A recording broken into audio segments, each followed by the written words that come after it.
And we are going, hopefully. Welcome back, CAIRNCAST. Back with Hannah here. I'm Robbie. And we got another topic. One that's like potentially, well, we've talked about it before. Potentially, it's a little bit, I don't know, is it a wee bit controversial? We'll find out. Blends, coffee blends. Do you think it's controversial? No, not at all. Good. There we go. Sorted. But I mean, like, in terms of specialty coffee, I think for a long, long time, and it has eased a lot. It's weird. I'll do a bell curve like this. I think that is my experience of specialty coffee. I think specialty coffee was pretty shit. Then it got really, really, really over the top in terms of, like, I've used the example a lot when we were using exceptional Kenyan washed AA coffees for our milk drinks and lattes and mochas and stuff. Spending far too much. Yeah. And people have talked widely now about specialty coffee now being the fifth way being more about the business of coffee. And that's probably where blends start to make more sense. Yeah.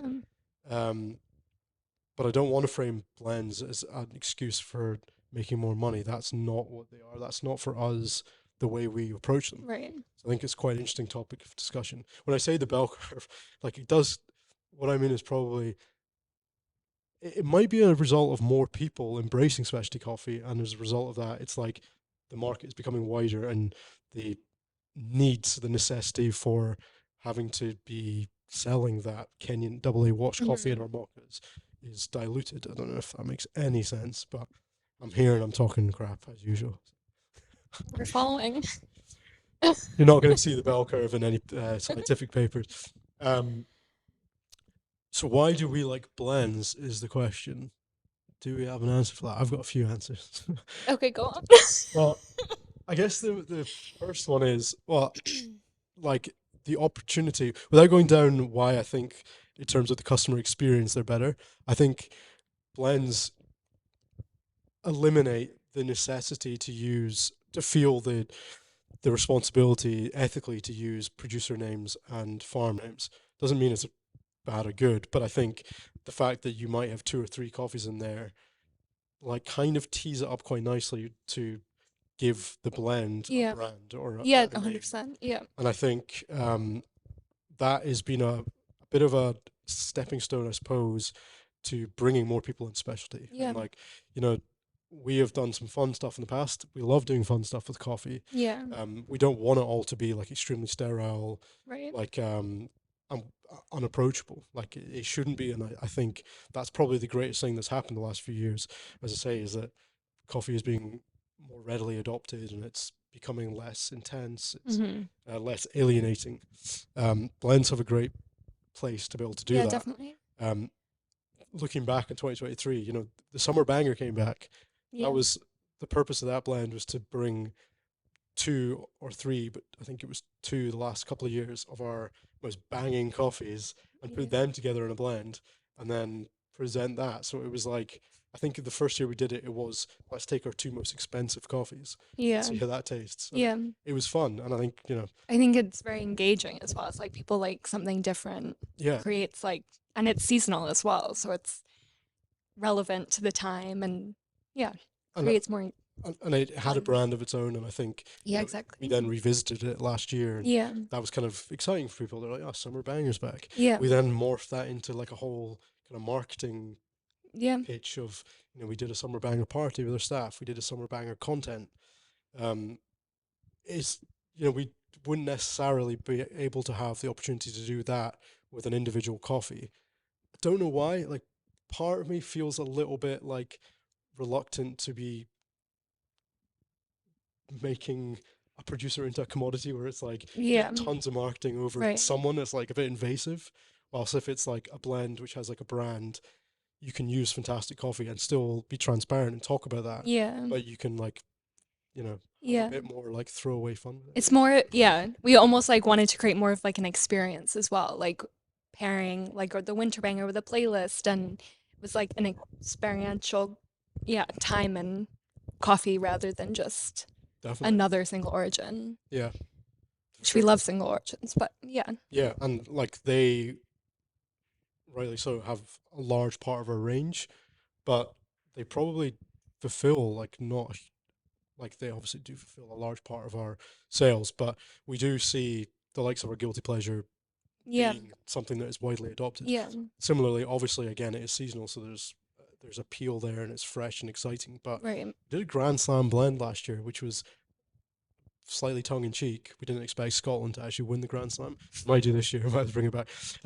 But people engaged with that on a different level. It kind Yeah. of opened doors to people to try our coffee that maybe normally wouldn't have bought Yeah. El Virgo as an example because that maybe felt intimidating to Yeah, them. exactly. Yeah, definitely. But El Virgo was in the Grand Slam blend, I Right. think, was it? Yes, a small Which percentage. is kind of cool. Yeah. What else have I was thinking? So, the way that people ordinarily would approach, I guess, blends is that roasteries would use it as an opportunity to absorb coffee. Mm-hmm. Uh, Also, they would use it as an opportunity to bring in cheaper coffee Mm-hmm. to try and lower the overall cost. So, I guess traditionally, what you would have is like 15% of a pretty high scoring Ethiopian, which brings a lot of like juice and like excitement. Yeah. But then you put in like something substandard, which makes it more affordable. Yeah. And we've kind of never really approached blends in that way, I suppose, which is No. why it feels more like not acceptable because it should be acceptable anyway, but it doesn't feel like it's not a guilty pleasure. It shouldn't be a Yeah. guilty pleasure. We don't necessarily like we're not using that opportunity to like mask coffees, but rather than like use them to bring out certain flavor profiles. Like for guilty Yeah, pleasure, it's like the perfect balance between like juice and sweetness and like chocolate, which is great with milk or great in a long black. Like we want to create that perfect balance. definitely. And I guess that point is quite important that we're able to do that by bringing in different things, and Right. we can then bring in different things throughout the year Yeah. with fresh coffees Yeah. that are with the coffee harvests that so the coffees will come and go, but we can have that kind of set profile, Yeah. which I guess is important to address our experience with blends in that we have used guilty pleasure for the last certainly the last full year as our milk based coffee in our shops. Yeah. So we're not just harking on about blends here and not showing our Yeah. colors. It's like, we do love blends and it can be great. It can be They are. terrible. Yeah. But I guess the fundamental goal is trying to move away from that experience that I've seen through customers' eyes from their feedback, where they've come one day and they've had an experience and they've come another day Yeah. and they've been like, oh, that doesn't taste the same. Yeah. And quite often that's attributed with it being worse. And you're like, and it's the age old thing being like, oh, it was a different barista. They Yeah. think because it was a different barista, that's the reason. Actually, the more likely reason is the coffee is different Yeah. if you're using single origin. And again, that's not a bad thing. And actually, that's a way of highly engaging customers. But I suppose we started trying to think like, can we do that with other coffees, which don't, Right. because naturally the people who want that consistency gravitate towards, would you say, milk-based coffees? Yeah, flat white classic. So I guess, yeah. Yeah. But similarly, we are a specialty coffee roaster. We're obsessed with coffee. Feel like pat on the back. We know our shit. Yeah. But I think also we are striving in 2024 to be a sustainable business, and I think because of that, you need to try and sell coffee to as many people as you can Yeah. without Yeah. being oversaturating your own brand. Yeah. But I think as a result of that, there are a lot of cafes out there which don't want to explore coffee in the way that we do. Mm-hmm. They maybe don't want to be buying single origin coffees, different coffees every week because they don't think their customers want that or whatever it is. And actually having a blend which has a flavor profile which they can kind of depend on, Yeah. can be a fantastic way of keeping things easy. Yeah. for the baristas, for Yeah, the team, definitely. and also for their customers. Back to consistency. Yeah, people want consistency, especially if they're coming back for your brand. They want to come back knowing kind of what they're going to get. Yeah. I think GP is like a perfect example of that. Even if it Definitely. does change, like it is still consistent in Yeah. that flavor profile. Interesting, like challenge we've experienced with GP, I would say in the past, is it becoming like too interesting, too juicy. Yeah, Have you noticed that? Or like actually that can be detrimental to our our focus, which is right. to make it chocolatey, like Yeah, caramel, like stewed fruits. It can be quite tempting to put in something that yeah. brings a little bit of like That that. is, But yeah, uh, knowing your audience and like what do you want versus what your customer, the audience might want. yeah, It's like I would love a really juicy, fruity, flat white or espresso, but yeah, knowing like what your audience is and trying to cater to that, I, always having that in the front of your I mind. guess that's where we've kind of scratched the itch with the likes of Summer Banger, the Winter Banger. Right. It's like that, I suppose, is our opportunity to maybe have a bit more fun with blends, Yeah. um, and something we'll probably continue to do in 2024. Yeah, definitely. Um, do you think that, like, are there any blends that you know of in the industry right now that you love or you like, or would you buy blends from other people? Yeah, I think not to mention America again, but like blends are a big thing in the States. Like blends are just part of like probably any specialty coffee roasters in the States. I wouldn't necessarily like look down on any coffee just because it's a blend. Like it could be a really great harmonious coffee. Yeah, I would definitely buy a I blend. remember when Caravan launched Special Brew BRU, and it was like a filter blend, and I Yeah. remember there was like I was like muttering like, "Ooh, they want us to put like a blend on batch Yeah. brew." I kind of saw that as like one step too far. Now, like look back on that, I'm like, I was getting far too absorbed with that like elitist view of specialty coffee, Yeah. where like single origin is the best. Right. And actually, like of course you could make filter taste fantastic with a blend. Yeah. There's no reason you couldn't.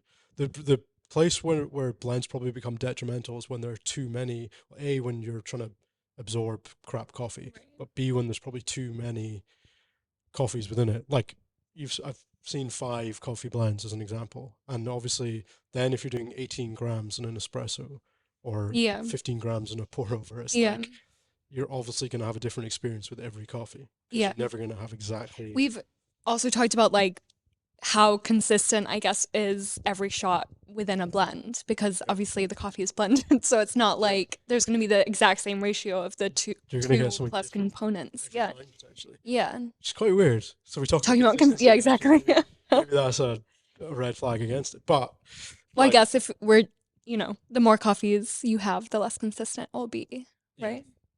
yeah, I guess that's the point. But Yeah, like it we so far in 2023 I think have just done 2 coffee blends yeah, for guilty pleasure. Do you think that's something we'll continue to do, or do you think?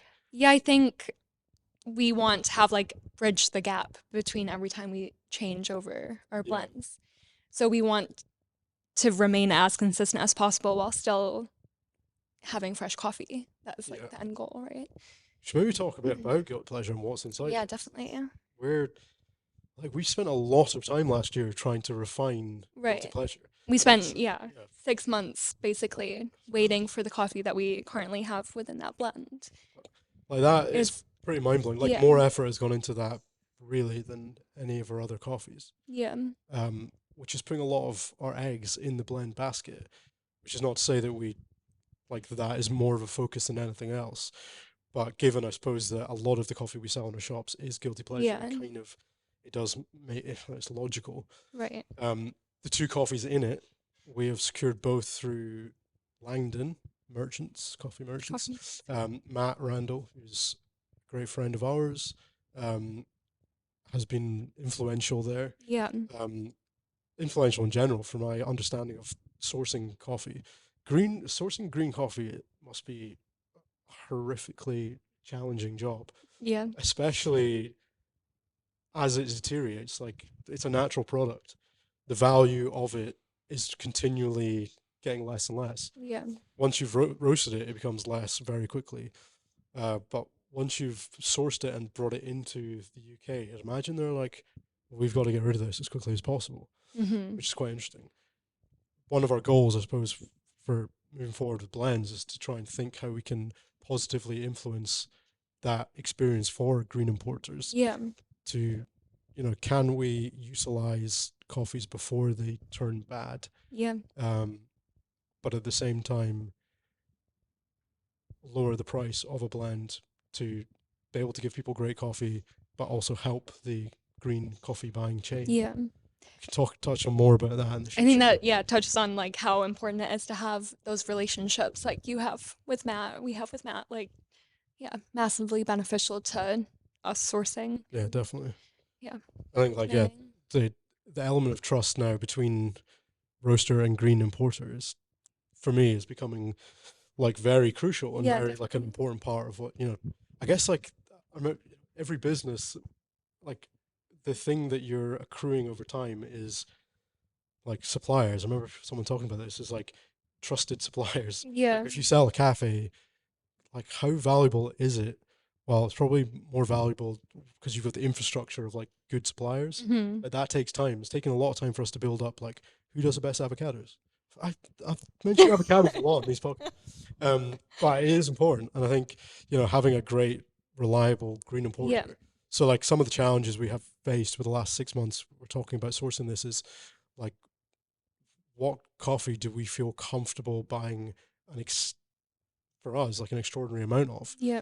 um, and will that hold up in quality over a period, Yeah. and really will they be happy to stump up the cash that they're basically Yeah. bankrolling your What's coffee for that period of time. hard to like reserve a certain amount of coffee when you don't even know what like the customer feedback is either. Yeah, Like as smart. much as we're serving GP, we've obviously like committed to a certain amount Yeah, before we even knew like what the feedback was going to be. and like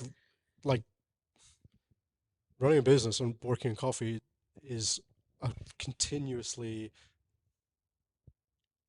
learning opportunity, if that makes any sense. Like I think with the naivety that I brought to sourcing for Guilty Pleasure last year was, hey Matt, can you go and speak to Benjamin Paz and ask Nelson Ramirez if we can source X amount of coffee? Yeah. And he was like, yes. The guy came back, was like, this is going to cost way too much. Yeah. And that was maybe where I was like, well, if we're buying this quantity, maybe that can reduce. But he's like, no, like there is there's a you have to be realistic. You can't Right. expect to put the most incredible coffees into Right. your blend and think that the volume will drive the price down to Right. where you need it. And Um, you have to think about the customer in that regard as well. yeah, It's like what will someone be prepared to pay yeah. X? But I think the value and the lesson learned was that process allowed the conversation to begin. Benjamin Paz was then able to be like, that's not possible, but I can connect you with this fantastic regional lot, Llama, which is now 50% Mm-hmm. of Guilty Pleasure. So the relationship we had started to cement has actually brought with it something Yeah. fantastic, and we've learned something from it, etc. And so that is half of it. The other half is Montebello, which Yeah. is another regional lot from Tolima Mm-hmm. in Colombia. And I think those are two fantastic coffees, Yeah. and are coffees that we feel comfortable having for an extended period of time. Yeah. Um, and hopefully that's going to bring stability for customers, that things are not going to be chopping and changing quite as much, Right. and allows us to really get our teeth into those coffees and make the blend as Yeah, good as we can definitely. with it. Yeah, it gives plenty of room for improvement and yeah. So one last thing that we to touch on, the kind of mission, I suppose, with Guilty Pleasure when we started, was that we wanted the two coffees or the three coffees that go into that blend to be good enough that we would feel comfortable sharing them as single origins. Yeah. And that's something that we've managed to tick Yeah, we box as have well, yeah. which is cool. Yeah. And I think again that harks back to this notion of like using blends as a means of absorbing like lesser quality coffee, which is something we didn't want to ever do. And our mission statement to prove that was almost like, well, would we be comfortable serving this as a single origin shot in our cafes? Yeah. And if yes, then we're like, it deserves a place in the blend. Yeah, definitely. So that's a cool thing. I'm Yeah. like pretty chuffed with that. Nice. I think we've covered a lot of cool stuff there. Yeah. Blends. Yeah, definitely. I guess the only thing to say is, if you've enjoyed this conversation, what do you think about blends? Like, let us know, because it is a topic, and I think we want to talk about controversial. Like, it might not be that controversial now, but there are topics within coffee which are slightly loaded with industry insider expectations or like opinions, and I think it's cool to discuss those in a kind of transparent and informative way, hopefully. So hopefully you've enjoyed it.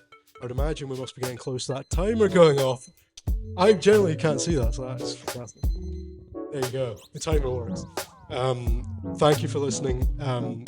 Yeah, please do like, subscribe, comment, please, because we'd love to get back to you on, and maybe some of the comments will give us some fodder to talk about in the next few podcasts. Yeah, definitely. Yeah. So cheers. Thanks so much.